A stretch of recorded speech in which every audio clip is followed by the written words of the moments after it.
사람들이 다 아는 명화 소개할 아시죠? 굉장히 유명한 그림이죠. 이 그림이 웃깁니까? 예, 이 그림은요 오노도우라는 사람을 그린 거예요. 오노도우. 오노도우. 다음 그림 보여주시죠. 오노도우는요, 자, 이 오노도우의 이야기가 일본 교과서에 실려 있어요. 어디 실려 있다고요? 일본 초등학교 교과서에 실려 있어요. 어느 날 이 오노도우라는 사람이 아기 때 글씨를 굉장히 잘 썼어요. 그래서 나는 이제 글씨를 쓰는 사람이 돼야 되겠다 하고 연습해가지고 열심히 연습해가지고 이제 난 경지에 이르렀다라고 생각을 했는데 어떤 선생님을 만났는데 그 선생님이 쓴 글씨를 보니까 자기 글씨는 초등학생 글씨더라는 거야. 너무 충격을 받았어. 경지에 이르렀다고 생각을 했는데 초등학생 글씨밖에 안 돼? 와, 이건 어떤 세상이 있는 거야 그 안에. 그래서 그 선생님에게 배우기를 청하고 글씨를 다시 공부했어요. 글씨 쓰는 연습을 이제 하게 됐죠. 이제 거기 보면 교과서에 이렇게 실려 있대요. 이제 내 이름을 세상에 알려도 되겠지 이러고 세상에 나왔는데 그 선생님을 보니까 자기 글씨는 글씨도 아니라는 거죠.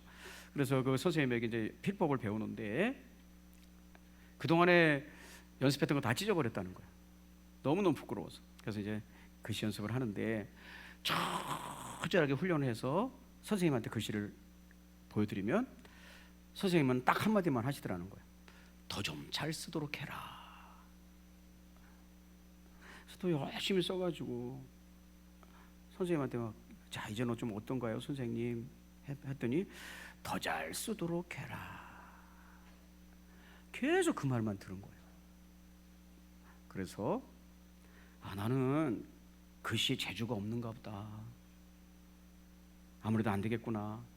이제 지쳤다. 이쯤에서 그만둬야겠다 하고 포기를 하고 비가 옥수같이 오는 아침에 스승님께 차마 인사도 못하고 도망치듯 거기를 빠져나왔어요.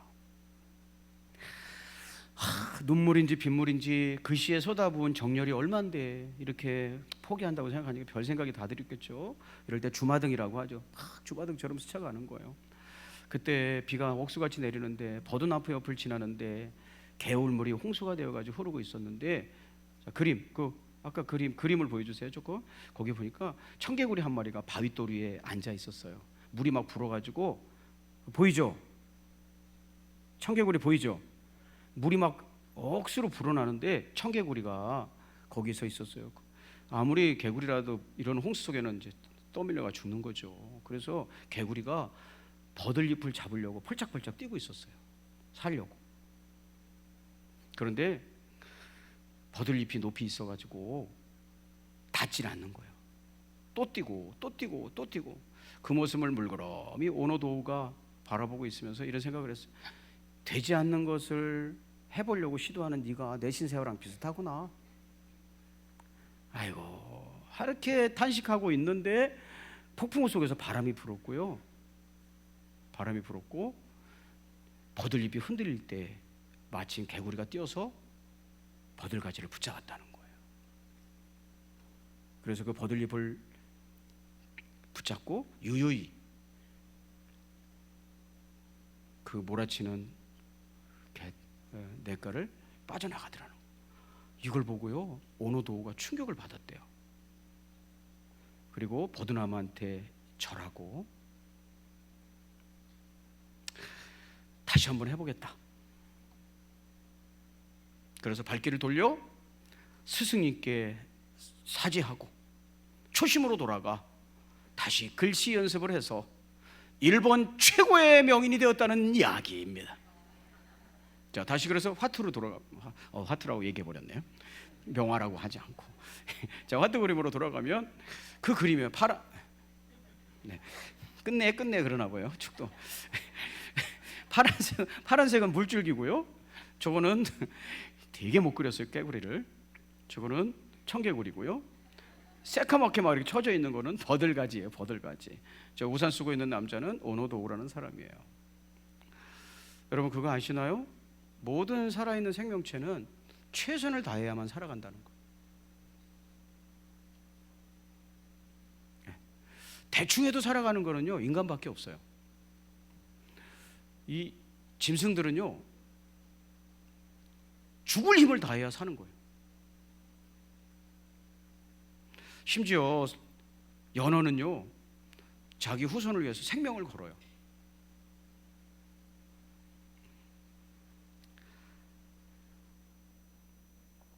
밤에 우리를 귀찮게 하는 모기 있잖아요. 이제 모기가 나올 때가 됐죠. 그 모기조차도 욕을 먹으면서도, 여러분 모기한테 모기님 그래요? 이 모기 새끼 그러죠. 욕을 먹으면서도 자기 생명을 걸어요.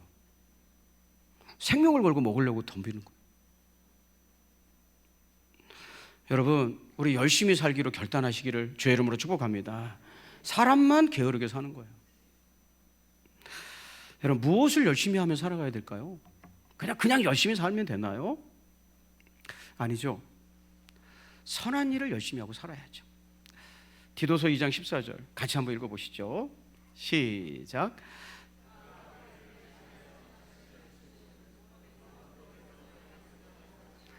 우리를 깨끗하게 하사 선한 일을 열심히 하는 자기 백성이 되게 하려 하심이라. 아멘. 이 말씀에 보면 선한 일을 열심히 하도록 하나님께서 우리를 구원하셨다는 거예요. 여러분 선한 일은 뭘까요? 제가 정말 우리 성도님들에게 여쭤보고 싶고 저에게 늘 스스로에게 묻는 거예요. 나는 악당일까? 착한 사람일까? 나는 선한 사람일까? 악당일까? 여러분 제가 어떤 시트콤을 보는데 그 사람이 한물간 배우예요. 그 코미디 프로그램에서 한물간 배우인데 배역이 안 들어오는 거예요. 그러니까 밑에 있는 매니저가 아주 죽을 상이에요. 나이 먹고 늙으니까 이제 배역이 안 들어오니까 자꾸 배역은 따오라고 그러고 재촉하고 그러니까 따왔는데 여태까지 잘 나가던 배우였기 때문에 좋은 역할만 맡았는데 나쁜 역할을 맡아온 거예요.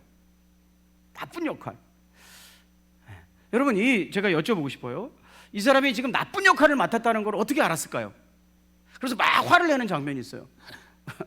내가 나쁜 역할을 맡았다는 걸 어떻게 알았을까요?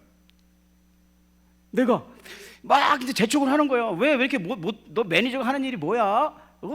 가서 작품 좀 갖고 와야지. 매일 쪼니까 각 방송국 사람들에게 물어보면 이제 막 별로 싫어하는 거예요. 별로 안 좋아하는 거예요.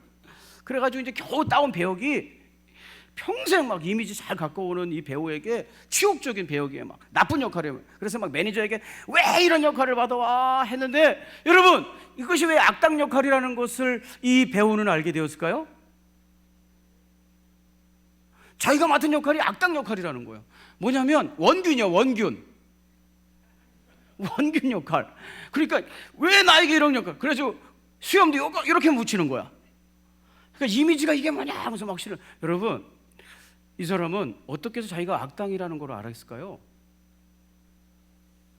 대본 있잖아. 대본에 보니까 순 나쁜 놈이더라는 거예요. 여러분이 지금 이 세상을 살아가는데 악당 역할을 하고 살아가는지 좋은 사람 역할을 하고 살아가는지 어떻게 알아요? 여러분이 정하는 거예요? 대본이 정하는 거지. 그 대본이 뭐예요? 하나님 말씀이지. 여러분 선의 기준은요 하나님이세요. 그러므로 내가 이거 이렇게 사는 거, 여러분 악당들도 자기가 좋은 일하고 산다고 생각하는 사람 많아요. 여러분 선은 오직 하나님 한 분이신 줄로 믿습니다. 마가복음 10장 17절부터 18절에 보면 예수께서 길을 떠나시는데 한 사람이 달려와서 그 앞에 무릎을 꿇고 그에게 물었다. 선하신 선생님, 내가 영원한 생명을 얻으려면 무엇을 해야 합니까? 예수께서 그에게 말씀하셨다. 어찌하여 나를 선하다고 하느냐? 하나님 한 분밖에는 선한 분이 없다. 선은 하나님께 속한 것이다는 거예요. No one is good. 누구도 선하지 않다. 그러므로 선은 뭐냐면요, 내가 이 땅에서 선한 사람으로 살아가고 있다라는 건 뭐냐면 착한 사람이라는 건 뭐냐면 선하신 하나님의 뜻이 나를 통해서 세상에 나타나는 거예요. 하나님의 뜻이 여러분을 통해서 나타나지 않으면 여러분은 악당인 거예요. 여러분이 스스로를 어떻게 생각하시는지는 모르지만은 악당인 거예요. 악당 역할을 하는 거예요. 세상에서 나쁜 역할을 하는 거예요.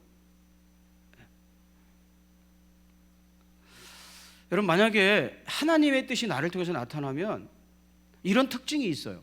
그래서 오늘 하나님 말씀으로 살펴보려고요. 나는 선한 사람으로 살고 있는가? 악당으로 살고 있는가? 드라마에서는요, 악역만 맡는 배우들이 있거든요. 평생 악역만 맡는 배우들. 그런데 그거는 연극이니까 괜찮아요. 드라마니까 괜찮아요. 그 악역 맡고 끝나면 분장 지우면 갤런티라고 그러죠. 출연료 주고 그냥 끝나는 거예요. 그런데 진짜 인생이란 무대에서 악한 역할만 하고 살면 하나님한테 혼나는 거예요.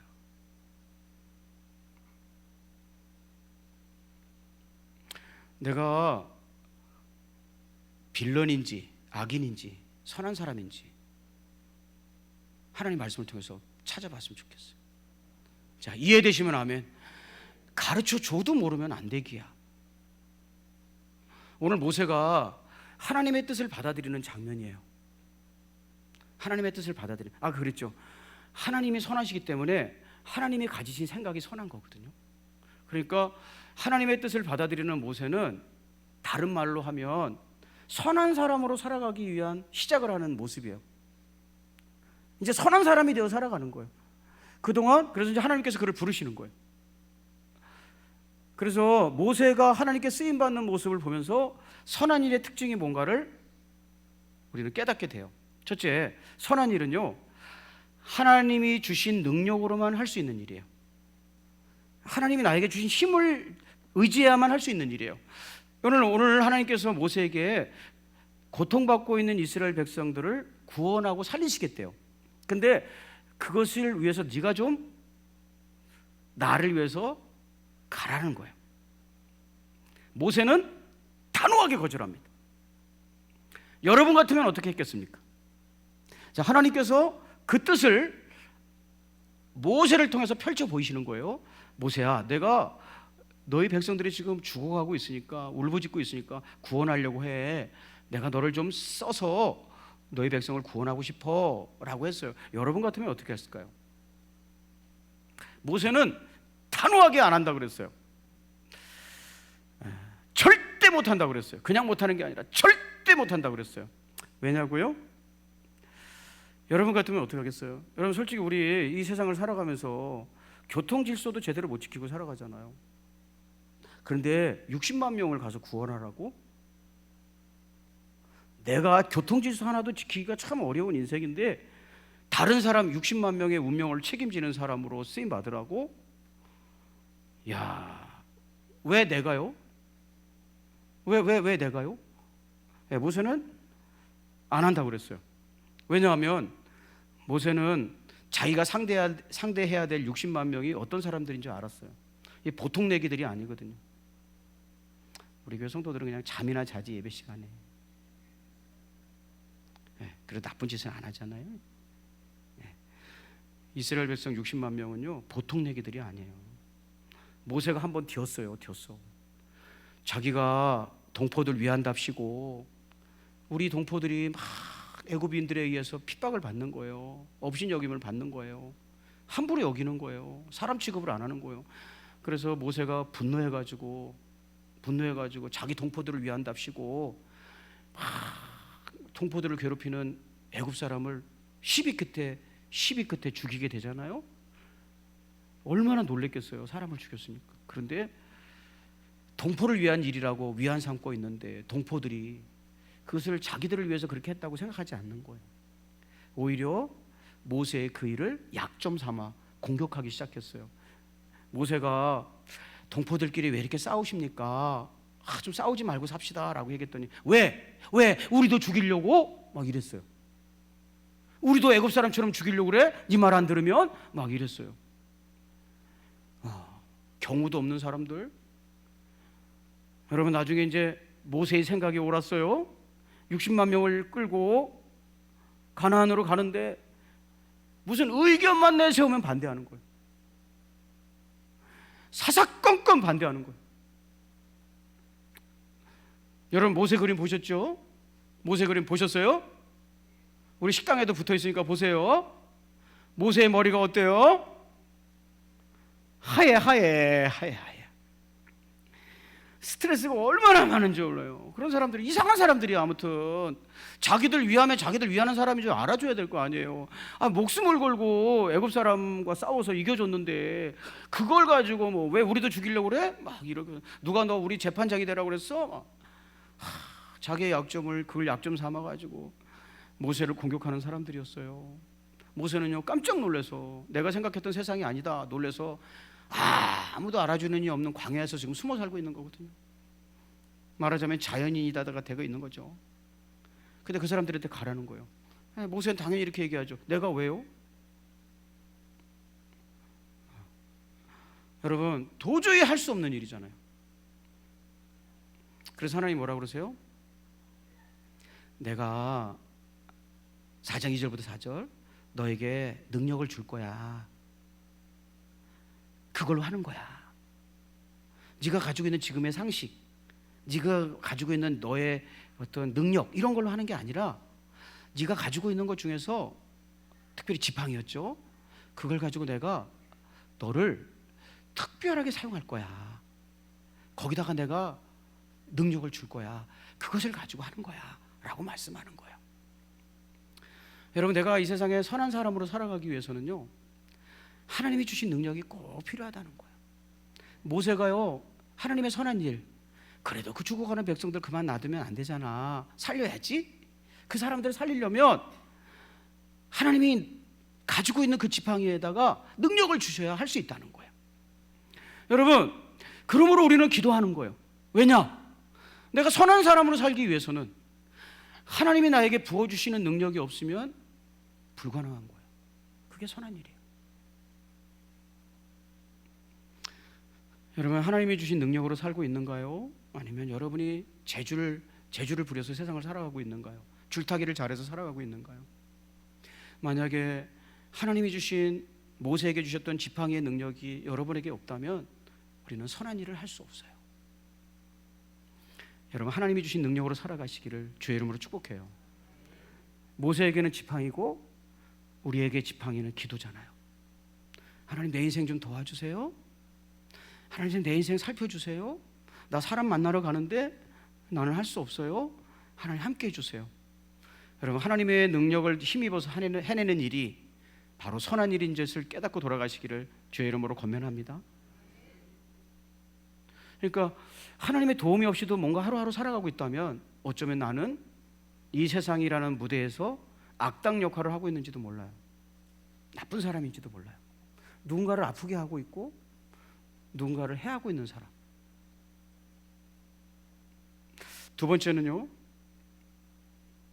순종해야지만 할 수 있는 일이에요. 출애굽기 4장 12절 제가 읽어볼게요. 모세가 그거 나는 못해요. 절대 할 수 없는 일이에요 라고 계속 거부하니까 출애굽기 4장 12절 우리 주님께서 이렇게 말씀하세요. 이제 가라. 내가 내 입과 함께 있어서 할 말을 가르치리라. 하나님이 가보라고 그러는 거예요. 네가 하는 게 아니야. 내가 알아서 할 테니까 너는 내 말에 그냥 순종해서 가봐, 이런 뜻이에요. 여러분, 내가 선한 사람으로 산다는 건 하나님의 약속을 순종해야만 이루는 일이에요. 여러분이 고안해서 해내는 일이 아니란 말이에요. 여러분이 만약에 하나님의 말씀에 들은 척도 하지 않는다면 우리는 안타깝지만 선한 사람으로 살아가는 것은 아니에요. 주님이 말씀하신 방법을 가지고 세상을 사는 거예요. 그게 선한 일이에요. 가보라는 거예요. 안 된다니까요. 가보라는 거예요. 네가 하는 게 아니야. 네가 가면 내가 되게 하는 거야. 이렇게 하셨어요. 여러분, 우리 예수님이 첫 번째 일으킨 기적인 가나 혼인잔치도 그렇잖아요. 결혼식에 포도주가 떨어졌다는 건 결혼식 자리에 신부가 없는 거랑 똑같아요. 황당한 일이 일어난 거죠. 그래서 어떻게 해요? 주님께서 첫 번째 이적으로 포도주를 만드시잖아요. 어떻게 해요? 주님 말씀대로 해보라고 하잖아요. 물 떠와라. 이 물을 떠다가 연회장에 갖다 주어라. 네. 그들이 하나님 말씀에 순종했을 때, 주님의 말씀에 순종했을 때 거기에 기쁨이 찾아왔잖아요. 선하게 사는 삶이란 하나님이 내 인생 사용 설명서를 향해서 주신 말씀에 아멘할 때 이루어지는 일이에요. 그 은혜가 여러분에게도 있기를 주의 이름으로 축복합니다. 여러분, 하나님의 뜻은요 전혀 실현 가능성이 없어 보이거든요. 그래서 여러분이 다 포기하거든요. 오직 순종으로만 감당할 수 있는 거예요. 세 번째, 마지막으로는요, 동역자를 알아보아야만 할 수 있는 일이에요. 여러분이 하는 것이 하나님의 뜻이면 그건 선하게 세상을 살아가고 있다는 뜻이라고 제가 지금 말씀드리는 거예요. 여러분을 통해서 하나님이 생각하는 것이 막 나타나면 그게 선한 뜻이죠. 예. 그런데 내가 하나님의 뜻을 내 삶 속에서 이루기 위해서는 내가 순종도 해야 되고 하나님이 주신 능력을 옷 입듯이 입어야 되지만, 또 한 가지 4장 13절부터 14절 같이 한번 읽어볼까요? 자, 마지막 부분인데요. 시작. 모세가 이르되 오 주여 보낼 만한 자를 보내소서. 여호와께서 모세를 향하여 노하여 이르시되 레위 사람 내 형 아론이 있지 아니하냐. 그가 말 잘하는 것을 내가 아노라. 그가 너를 만나러 나오나니 그가 너를 볼 때에 그의 마음이 기쁨이 있을 것이라. 그랬어요. 하나님은 모세에게 왜 화를 내죠? 왜? 너에게 내가 내 말에 순종하고 가면 동역자를 붙여놨다는 거예요. 네 형이 나올 거라는 거예요. 근데 그 사람이 말을 잘할 거라는 거예요. 너 지금 말 못한다고 했는데 할 거라는 거예요. 그래서 네가 어물어물하는 말을 너희 형 아론이 다 알아서 해줄 거라는 거예요. 그러니까 아 하면 그 사람이 무슨 말인지 알아듣고 아야 어여 해줄 거라는 거예요. 자, 이해가 되시면 아멘. 그러니까 너 혼자 풀어나가는 게 아니라 하나님이 예비하신 동역자가 있다는 거예요. 그냥 가보라는 거예요. 그 동역자를 못 알아보고 자기 혼자인 줄 알고 아 못해요 그러니까 하나님이 노하셨다는 거예요. 여러분, 내가 이 세상을 선하게 살기 위해서는요, 하나님이 나에게 보내주신 믿음의 벗이 있다는 것을 발견하셔야 돼요. 꼭 발견하셔야 돼요. 이거를 발견하지 못하면 화를 내는 거예요. 하나님께서 분노하시는 거예요. 내가 그 사람 너에게 보내줬잖아. 그 사람 네 축복의 사람이잖아.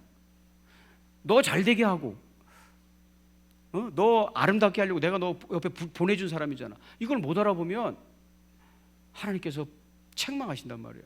여러분, 왜 못 알아본 거예요? 왜 못 알아봐요?